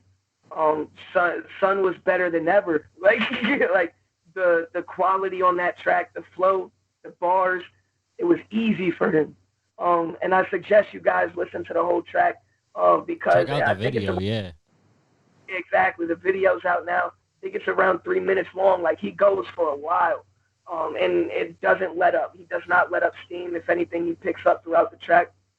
So shouts out to you for playing that because that's one of my favorite tracks that dropped in Upstate this year. Like, point blank, period. He's a fucking animal. Facts. That was a standout song, and it's cool. Like, this year has been heavy for that shit too, where everybody's just you could tell, and it makes sense as every year goes by. Everybody's gonna get better, but man, you could just tell the quality this year has been great, and it's tracks like that stand out, man. It's also been a good year for like new artists and people really trying out their thing. I haven't been too familiar with 𝐓𝐡𝐞 𝐂𝐲𝐸. He just dropped his first project. I think his first project, at least, 𝐷𝐷 𝐂𝐲𝐸. Let's go ahead and listen to a snippet off that before we talk about it. Oh shit, running. I don't even know where I'm going with this shit, but look. Damn, Khaled, you can't I lost my mind, trying to get right. Stuck in my Birkin bag all night. I wonder how being happy feels on the flight. Come go down in the field, life goes kill or be killed. Grandma died, gave me the chills. Grandpa died, scarred me for real. Death want all me for real, devil want all me for real. Spoil while we spoil for a deal. Talk about the life that we live. Niggas throw a price to be killed, but no, I ain't going like that. My niggas do dirt in the street and they doing they thing. Ain't nothing wrong with that. Niggas throw a price to be killed, but no, I ain't going like that. My niggas do dirt in the street and they doing they thing. Ain't nothing wrong with that. We pay for the better days and long ass nights. My family stretching the budget. We use the ball, the rave for all our mice. We came from nothing to walk in my shoes or go down the path of that. So that was a snippet off of 𝐓𝐡𝐞 𝐂𝐲𝐸's first project, 𝐷𝐷 𝐂𝐲𝐸. What'd you guys think of this? Did you get a chance to check it out? Y'all go ahead. I listened to the whole album and I liked almost every song, bro. Like that he wasn't an artist. I think I had heard of him before, and I think he's in our engagement group as well. And he's a pro, bro. Like I really fucked with his new shit. I thought there were maybe one or two songs that took me out, but I'm real critical, so that's the only reason. But the rest of it, bro, like I loved most of that whole album. That song especially was one of my favorites. There were one or two I liked even more than that. So if that's something you guys are thinking about checking out, definitely do it because. And if you're not thinking about checking it out, do it anyway because it was really good. What do you think, Kai? I thought that shit was hard as hell. I haven't checked out, like, I'm not going to front, I haven't checked out the project, but I'm definitely going to now. That song specifically reminds me of Playboi Carti. Not the whole album, but that song specifically, I got super Carti vibes, and I'm a huge Carti fan, so I really liked it. And it didn't sound just like Carti either. Like, it's his own thing. No, he definitely it reminded me. Yeah, for sure. Yeah. Kai, 𝐓𝐡𝐞 is actually one of the artists that I booked for the concert that we were going to throw as well. I put him a little bit ago. I've been following him for a while. I don't know if you guys know about this, but we used to have Cypher nights at Maxie's Oyster Club once a month. And Jake Parabello, Jay Pari, 𝐓𝐡𝐞 𝐂𝐲𝐸, they came down for one of the Cypher nights. 𝐷𝐷, he came down for one of the Cypher nights. So we got to chop it up in person. Sakai is one of the videographers popping right now, Scar Studios. He's awesome. He put in a word. He told me that he's one of the rising stars in Elmira and one of the best artists up here, point blank. So I had no choice but to check him out. And I was not disappointed. It's dope. They got a whole movement out there. I touched on that last week. But he's another cat that's just a part of that Elmira movement right now. Elmira's doing it. Exactly. Elmira's doing it. I don't like spending time in Elmira, I'll be honest, but the rappers in Elmira the rappers in Elmira are nice, bro. Like I'd say that's one of the hottest spots right now in upstate. And I think upstate in general, out of any other area of the world, and I've been checking out a lot of different local artists from different places. I think upstate's killing it, like the hardest. And I think Elmira is one of the hubs for us. And I think Elmira has a lot of great artists. And I think it's also beside, like, like a lot of individual, like it's like the individual artist, but it's just about like as the community. Just upstate has been killing it consistently for a very long time, and like we just get shit done. And not a lot of areas. Not a lot of areas are like this, bro. Like most people, and even we before, even a couple years ago, bro, we were not like this. We've become a community that really pushes each other up, and I don't see that any other places, even especially out here, bro. I see, like, even I've talked to Dora about people out here and other artists out here, and everybody is just trying to tear each other down, bro. And that's really how it is. And that's what makes Upstate unique, bro. Like, we're all building each other. There are not many artists that are not trying to build each other up. I can't think of one personally. It's almost become like the wave out here to work together. Like, Yeah. if you're one of the artists, It's like it's either not, work together or get the fuck out, bro. You're kinda left on the we outskirts. want us to be together, bro. We want to be a united front. And that doesn't mean we have to be giving each other handouts, but we should be helping each other, bro. We should be trying to make all of us win, because when one of us breaks, all of us are gonna break. I think that for sure. Ithaca's been able, like, as a whole, as a city, completely, where every single artist is supporting others. You feel me? And I see a lot of areas not necessarily following it, but doing the same thing, coming together. I mean, like 𝐓𝐴 right now, one of their biggest issues is that everybody thinks they're against each other. Feel me? In the past year or so, I've seen a lot of artists that I wouldn't expect to come together, whether it be do a song, whether it be talking on Facebook, there's a lot of different things. I think Syracuse has so many individual artists, bro. But if all of them came together, if you put on Syracuse All-Star Cypher with the best of the 315, bro, do you not think that shit would blow up if done properly? Like, there's a lot of artists that spread love out there. I know a lot of them on a positive vibe that are trying to work together. And I'm not saying anybody's necessarily hating on each other, but they're not coming together as they should be. There's a lot of different cities that just aren't. And I think Ithaca has to connect with Cuse and has to connect with 𝐓𝐴, has to go to Buffalo, Rochester. Bro. We all got to link the dots somehow. If that happens, we'd be unstoppable. We're in the For best sure. position we've ever been for something like that right now. So I see it in the near future, and I'm excited for it, because there's already a lot of artists that are intertwined and connected with each other. It's just combining the whole area as a whole. We all should be going to Syracuse to do shows.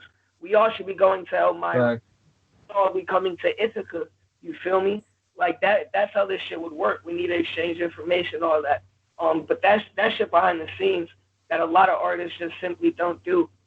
Right now, I see so many people doing it, and it's one of the most inspiring things for me personally.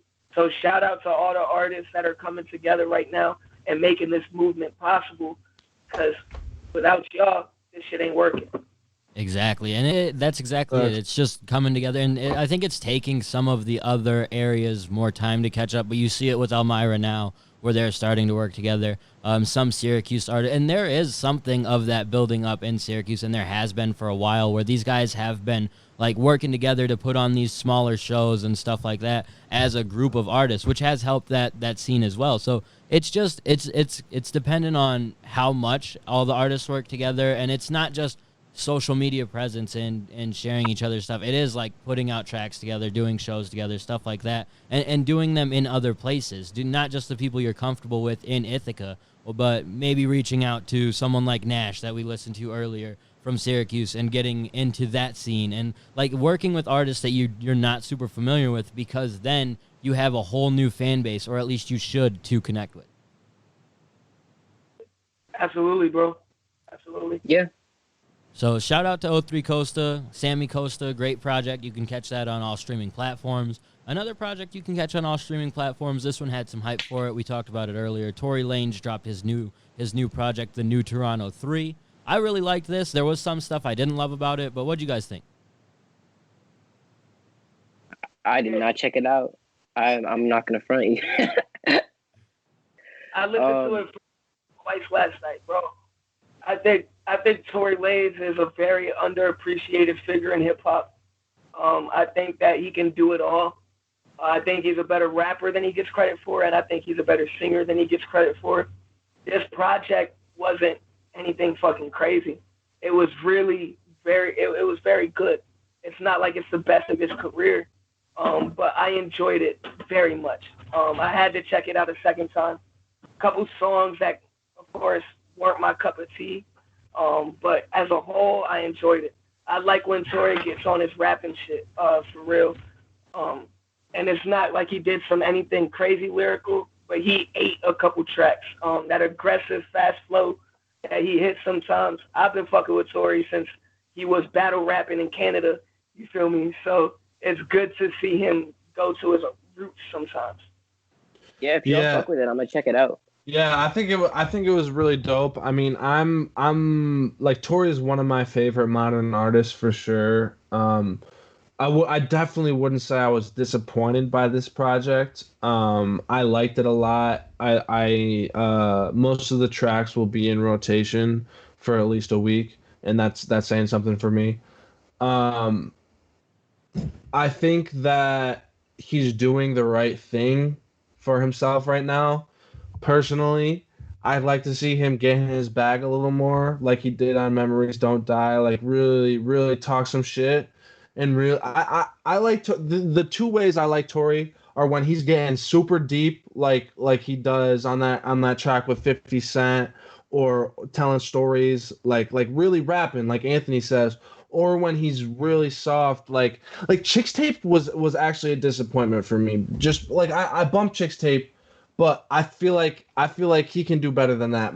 His tracks that were like love songs on Memories Don't Die, I liked more than all of the love songs on Chicks Tape, which was all the songs. Memories Don't Die, I think, will go down as one of my favorite albums ever, personally. There's not a skippable track for me. This new album, I only gave it one listen through, plus a couple of tracks I listened to twice, and I thought it was great. Like, it was awesome.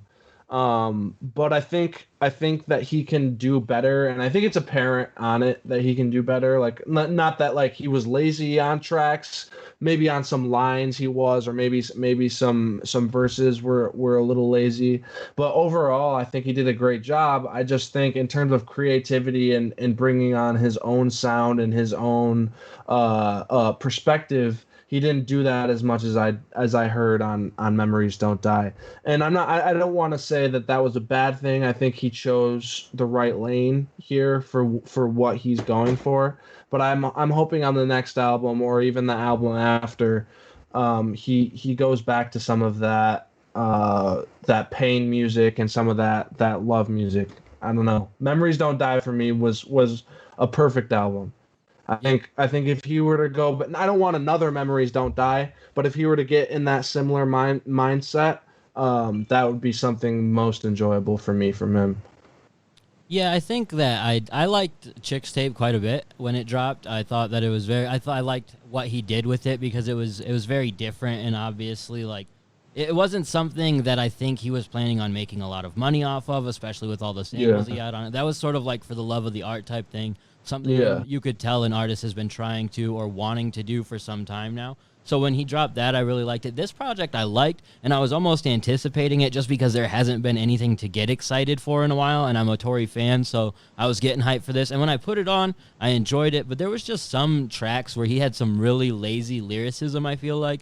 Like, I don't want to sound like a major complainer or something, but I feel like in the year 2020, when we're leaning on words like faggot and beaner to finish up our rhyme schemes, it throws me off, man. As a fan of Tory, that really like made me. I didn't hear that. Yeah, man, it was something that threw me off, and I was actually surprised you didn't say anything about it earlier in the group chat, because I figured that's the type of stuff that usually turns you off. Yeah, I was listening through my phone, so I wasn't giving it like super deep listens.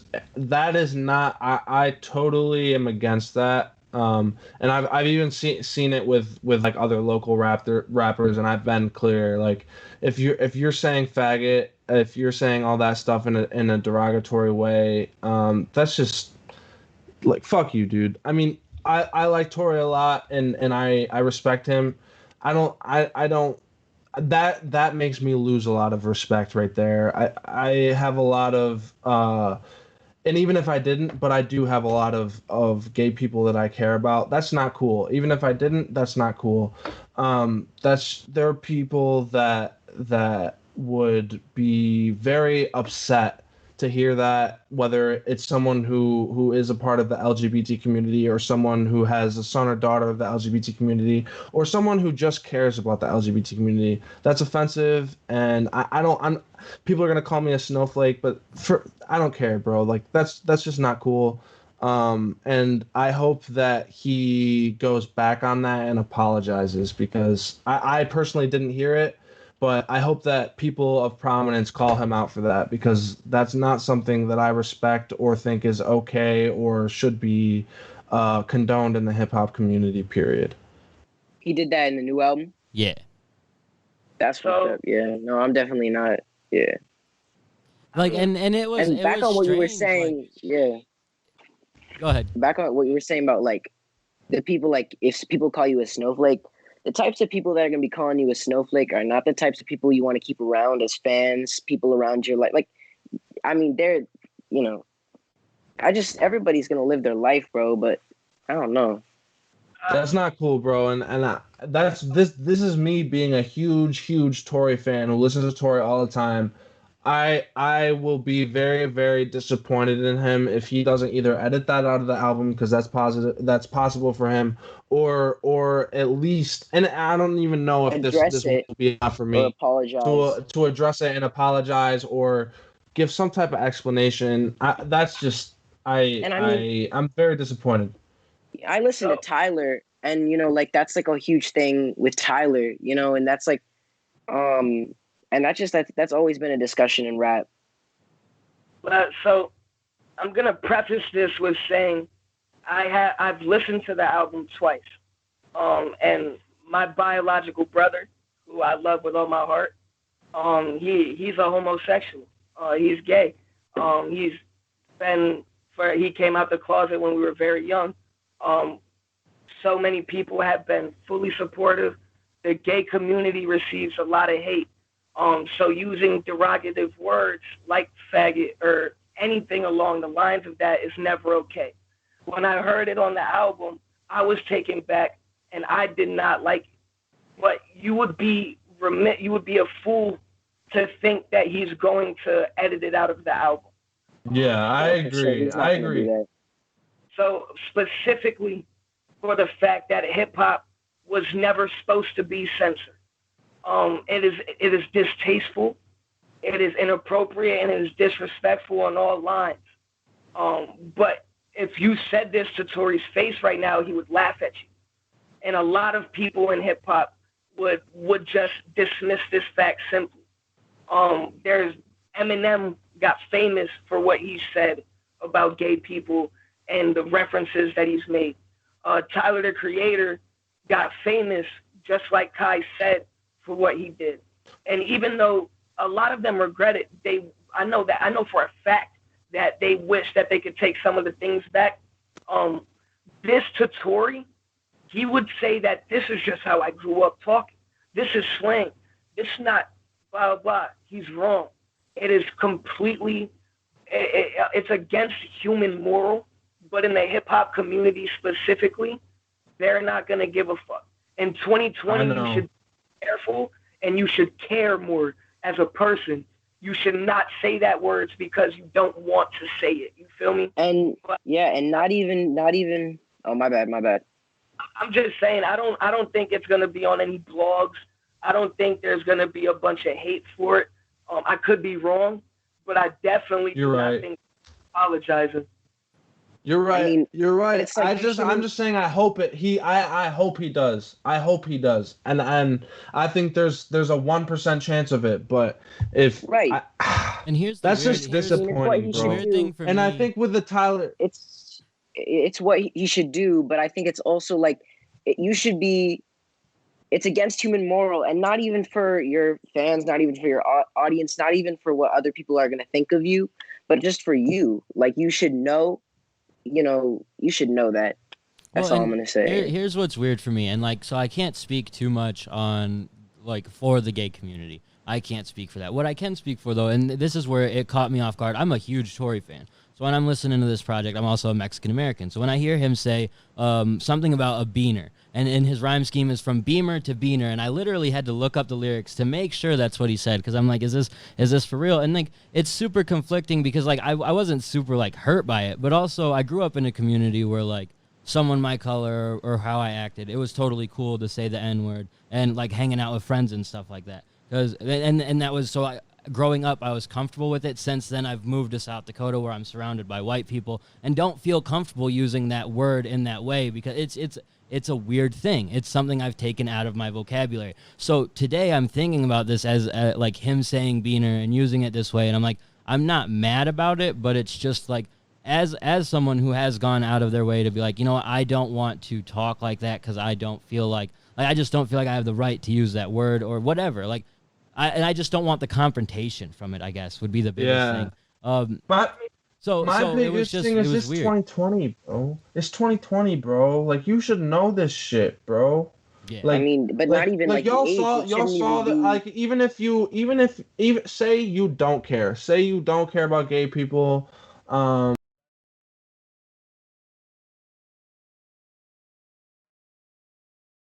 piece of shit for that. But even so, bro, it's 2020. You saw the Me Too movement. You saw all this different shit going on. Why are you doing that? Why you know better, bro? Yeah, but it's not just like it's 2020. You know, this has been a thing. I agree. Long time. And I think from the start that shouldn't have been a problem. You know, I agree. I'm just saying from the other perspective, you got to be smarter than that, bro. You got to be smarter than that because that's cutting off a whole years ago. I agree, but you're not cutting off a demographic of listeners as large as you are now at that point. There are people that are just not going to listen to your music because of that. Like they're not even going to give it a chance because they hear because as much as it's not going to blow up, as much as people aren't going to be talking about it all over blogs, there's going to be that group of people that's like, nah, fuck this, I'll never listen to Tory Lanez. You should never listen to Tory Lanez because he's homophobic, he's racist, he's all this. That's, bro, you got to be smarter than that. Yeah, and even as much as I think it's fucked up, I think you shouldn't do that from a moral reason. You should know better because you think that's wrong. As much, even take a step back. You think it's not wrong. Say it's not wrong, which it is. You got to be smarter because half the world thinks it is wrong, at least. Yeah. So, and it wasn't something where when I heard it, I was done listening to him, but it was something that when I heard it, I kind of kept thinking about it throughout the whole project. Like it was just weird. It would be something that would stick in my head. Dialogue. Yeah, no. I feel like I would also really lose like a lot of respect listening to that project. I have, you know, I said I haven't checked it out. And I said I was going to, and now hearing all of this, you know, I'm going to take it, you know, I'm going to try to take a listen, but it's definitely something that, you know, I lose a lot of respect for an artist if I hear them. Like, it's just, hate should not be promoted, period. You know, like, and I don't really care like how people are going to react to that statement, but I feel like we're just in an era, we're in an age where we really need a unity vibe and we really need that. And like, there's something to be said for like, you know, I'm just saying that we should be promoting a lot more than that. You know, we should be promoting better things than that. And well, I mean, I guess when we talked about it at the top of the show, the things Tory was promoting on his Instagram Live, should we be expecting him to promote positive things? I guess at the end of the day, he only has a bunch of bullshit. Like, and I'm not trying to like throw him under the bus or anything. I just as a consumer, I should be like, well, what did I wasn't expecting life-changing lyricism from Tory. So as a consumer, you should always like, you know, you should always know exactly, you should weigh that out and see if you still want to listen to him, you still want to support him as an artist, but you should know what's happening. Well, you shouldn't be looking at Tory for political correctness. I agree. You have to hold artists accountable, and if you stop fucking with Tory because of it, that's on you, and you're fully in your own right to do so. But I also think you have to realize who you're fucking with. Like, there are artists all over the world, even celebrities, that use that same word. Maybe not what Andrew's talking about, because I know we spent a lot on the slur for homosexuals, but the Spanish slur is just as impactful. I agree. You feel me? Like it is annexing your demographic. It is distasteful. It's all of these things. But I don't think that Tory Lanez is worried about that. You feel me? Yeah. Like I think that's the last thing on his mind. And even as fucked I think up he as should that- be though. Yeah. I think he That does bring up a question.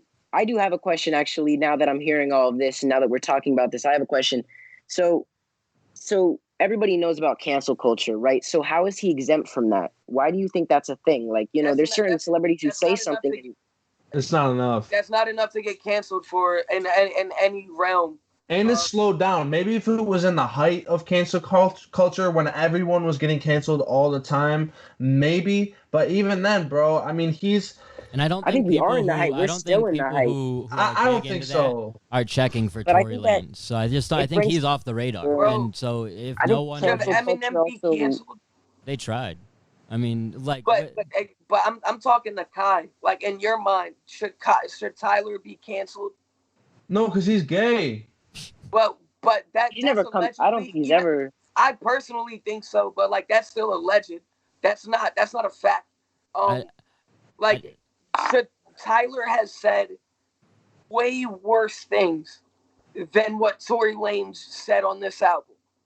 I'm not Way saying worse. Tory should be canceled. That's not what I'm saying. I'm just saying But I've lost some I'm talking- I respect. think also He's cancel asking culture why- has brought like You're cancel asking, culture has brought. No, it's my bad. you're My bad. asking why he should be. Why is he exempt from cancel culture? I'm just saying that artists do worse all the time, and it doesn't affect them. You feel me? Like you have to cancel culture That's facts, comes at yeah. you when you do That's for real. something that's unforgivable. And as distasteful as this is, by the next Tory project, the majority of people will not remember this. Well, has I'm any gonna- People have I'm really gonna- short attention spans. Has- People, really short memories, really short attention spans.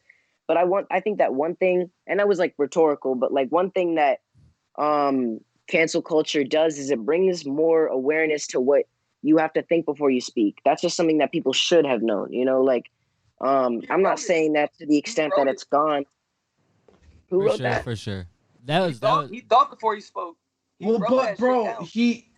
I don't think. here's the I thing. don't, just Tory's because never writer doesn't think about it. People be To- tweeting some dumb shit. You know, like Tory's never been banned from a country. He's never been like basically had like strikes against him for shit like this.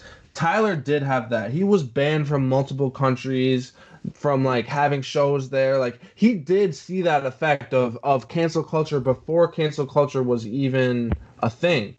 So I think that Tyler did see the fact that he did say worse things than Tory, and he wasn't canceled, but he lost opportunities due to the things that he said. And I think part of it is he learned from that, and part of that is he just grew as a person and wanted to make other more sophisticated music.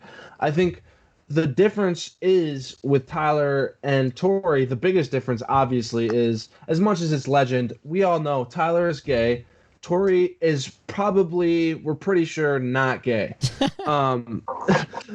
I mean, maybe I'm wrong. I don't think Tory's gay though, and I don't think he has the right to say that. I mean, if someone said, "Oh, Tyler Creator was gay" before he came out, I wouldn't personally, because I listen to his music all the time. I wouldn't have been like, "Holy fuck! Oh, I'm surprised." I would have been like, "Oh, that makes sense. That's why he's always being self-deprecating all the time."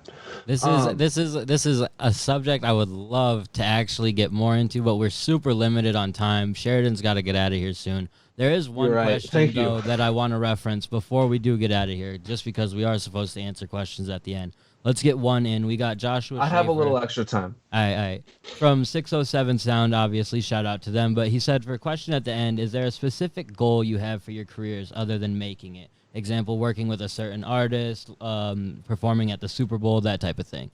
Let's go ahead and start with Saint, seeing as he's our guest. I wanted to work with Juice WRLD. So that really, that hit me hard. That was like a big dream I had.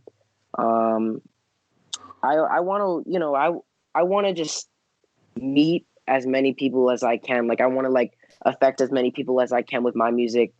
And I kind of want to just be able to link with people and grow, I feel like I'm never going to get to the point where I'm going to stop growing.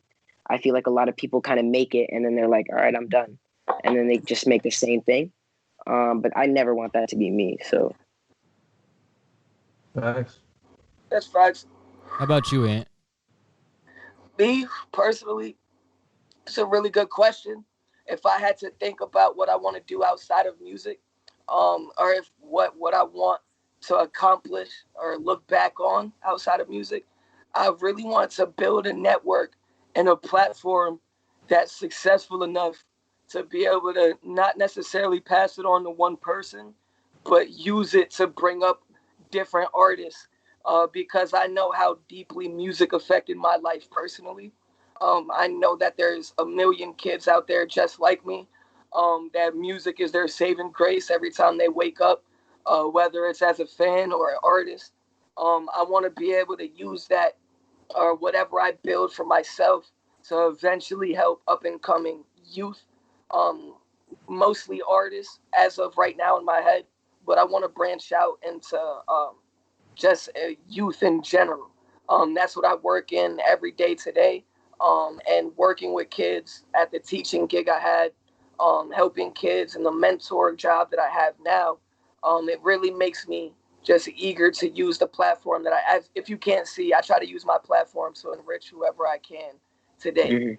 So eventually I want to be able to do that on a significantly larger scale. I know that's still music related, but it's not my music. So hopefully that constitutes as an answer. Yeah, for sure. And how about you, Sheridan? So personally, music really only became a part of my plan probably 3 years ago, maybe 2.5. My real goal is to change the world. I mean, I'd say like in terms of to answer that question in a music fashion, similar to Saint Kid, not with Juice WRLD, but my goals were really to work with Lil Peep and Mac Miller. Like those were my favorite. Not that they were my favorite artists ever. Mac Miller was my favorite artist ever. Lil Peep was just at the time when he died, and before he died, he was who I was listening to all the time. I felt a lot of personal connection to him, and I thought we would have made good music together. Those were two artists I wanted to work with the most. Obviously that's not possible now, but on another level, music is something that I love and something that I plan to do my entire life. But my real goals in life are to change the world in the sense that I don't want people to be hungry. I don't want there to be wealth inequality to the point that people aren't able to live a decent life without having to work 20 hours a day. I think that education is really the start of most of our issues, and I think changing that will really, it's almost like a trickle down effect. All of our other issues will be fixed if we can help fix education, the justice system, et cetera, et cetera. I want to make this world a better place, and I think that's something I can do starting with music. And I mean, I'm not going to lay my whole plan out, but I have thought about this a lot, and I do have a plan, and it's something that I want to make happen during my lifetime, or at least be able to pass it on to the next generation, and try to make this world not seem so gloom and glum. I think this can be a beautiful place. Absolutely. Yeah, dude. One thing I want to... Oh, go ahead. Oh, sorry. One thing I want to say also to add on to what I was saying is I want to like seriously put Upstate on the map. I want to be I want to be part of that movement, because every artist here is killing it. I said that before. I'll say that again. I'll say that tomorrow. But like, I want to be part of the, movement that puts Upstate on the map for sure. I agree. Me too. Yeah, absolutely. I've said it multiple times. I'll say it probably a million more times. That's basically what Upstate Aesthetic's all about. just trying to give people an opportunity to have that professional platform to promote whatever they're doing and get themselves out there in a way that looks professional and helps everybody. And I think so far we've done a good job, and that's kind of been my end goal with everything, is just promoting and helping artists get to that next level, and we're getting there. It's abundantly clear, especially with some of these artists, just the way things keep getting better and better. But we appreciate that question from Josh. 607 Sound, they do a great job at essentially doing the same thing, promoting artists, giving them a platform, and we appreciate that always. We do have to wrap things up. Sheridan's got a birthday dinner to get to. We always appreciate Sheridan and Anthony for joining us. We appreciate you as well, St. Kid. Go ahead and promote anything you've got coming up. We know you just dropped Reply, but anything else? We'll see. I've got some stuff in the vault for sure, but I'm gonna have to think about it. I'm gonna have to talk about it with some people. All right, and where could they find you on social media? 𝐓𝐡𝐞 𝐂𝐲𝐩𝐞. So there you got it, 𝐓𝐡𝐞 across everything. Ant, you want to go ahead and promote, promote what you got going on? I know you dropped Red Rum a couple weeks ago. You've been dropping a couple freestyles. My bad. I didn't know you was talking to me. As always, Red Rum, run that up. Really appreciate all the feedback so far. We're approaching 5K, and once you hit the 5K mark, you got the next single. You unlock that bonus track. You feel me? I dropped the Cold Summer Challenge today. It's the bars are there, y'all. Like I was really rapping. I'm not one to toot my own horn, but I was speaking some shit in that. So check that out if you get the chance. Post it on Facebook. Post it on Instagram. I'm gonna post it on Twitter. I'm gonna keep the content coming. All you can look forward to is when I just get to 5K, I'm gonna get this next track out to y'all, and I'm gonna keep these freestyles coming. A couple times a week, I'm gonna be posting. I don't care how many views I get. I don't care how many likes. I don't care who's tuning in, because I know somebody will appreciate it. I'm about to let y'all know that we coming for the rest of 2020 and the rest of the decade. The same consistency, y'all. I miss doing the cell phone videos. I was watching the old ones, and it got me back in my bag. So I'm excited. I appreciate y'all for rocking with me. Y'all, this was a great show. Sheridan, what's popping with you? Facts, yo. Love Anthony's new single. I dropped my debut album at the end of December, Sheridan 𝐶 Crane, obviously self-titled. I've been dropping singles after single since then. Put out a song last week with the girl that I'm staying with, Dorothea Murray, Press the Vibe. And I just put out a song today, my birthday, Road Less Traveled. And you guys should keep your eye out. This is the only time I'm going to announce it. You should keep your eye out for a video coming very soon for that song. And it's very good. Other than that, I have an album dropping in the near future. Not going to tell you when. I'm going to try to start doing some vlogs and other stuff like that to get you guys more involved with just what's going on with me, because I'm working every day. But other than that, just keep your eyes out. Listen to my new song, Road Less Traveled. And you can find me on social media on Instagram at Sheridan Cartier, Carter with an I. And Twitter as Sheridan 𝐶 with 2 R's. And Sheridan 𝐶 Crane on Facebook, Baller Kids You Know on Snapchat. I'm going to start making TikToks soon at Sheridan 𝐶. But that's about it. Happy 21, bro. Happy 21. Thank you, bro. That's a big year. Happy birthday to Sheridan. As always, stay tuned with 𝐓𝐡𝐞 𝐈𝐶𝐷, where we'll have any news. Thank you so much for having me on. Upcoming songs and stuff from these guys. I forgot exactly what I was going to say, but we're gonna close with Sheridan's track Road Less Traveled. Oh, I appreciate everybody for tuning in. I'm sorry if we've had a couple of issues with the stream tonight. Looks like it hasn't been staying up the whole time. We've got everything recorded, so it'll be on YouTube here in a little bit. But thank you guys for tuning in every week. We appreciate it. We appreciate all the support we've gotten from everybody. It's really dope. Until next week, I think that wraps everything up. So let's go ahead and play Road Less Traveled. All right, y'all.